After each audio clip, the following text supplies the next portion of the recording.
I think we can all agree that the average believer, ourselves included, prior to learning what we have and transitioning, has been conditioned to think that those who leave the church are lost, fallen, deceived, are giving up eternal salvation, might not ever be happy again.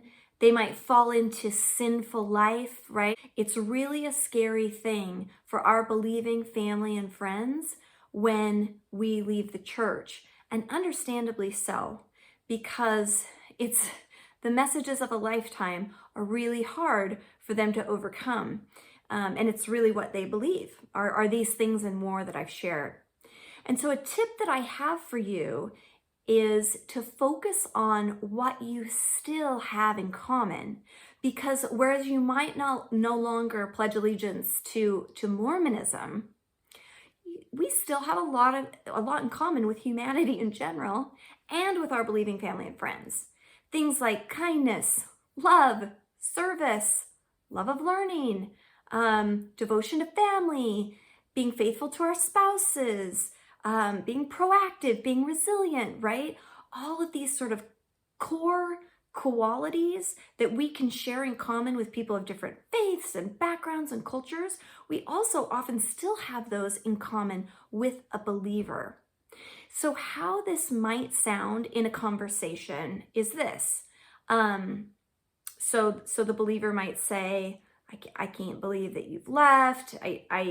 You've changed so much. And how I might respond to that is, I bet it's alarming that we left the church. I can see that you're maybe a little bit worried about that. And you're right. I've changed a lot.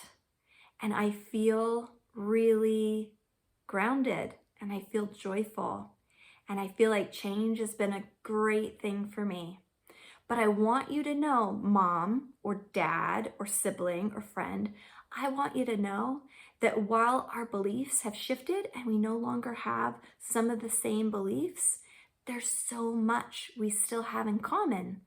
For example, and then you just list it out. For example, I think we both believe that service is important. I think that we both believe in kindness and love and generosity and devotion to family and whatever it is.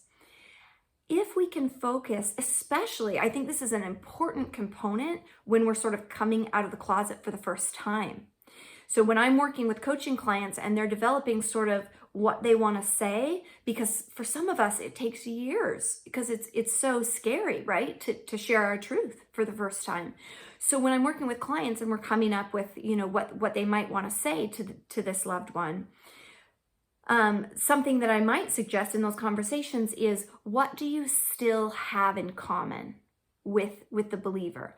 And that can just be something that feels calming and reassuring, and it's sort of counteracting in a way these messages that they have been told their whole lives, that when someone leaves the church, there's that fear of apostasy and sin and never being joyful again.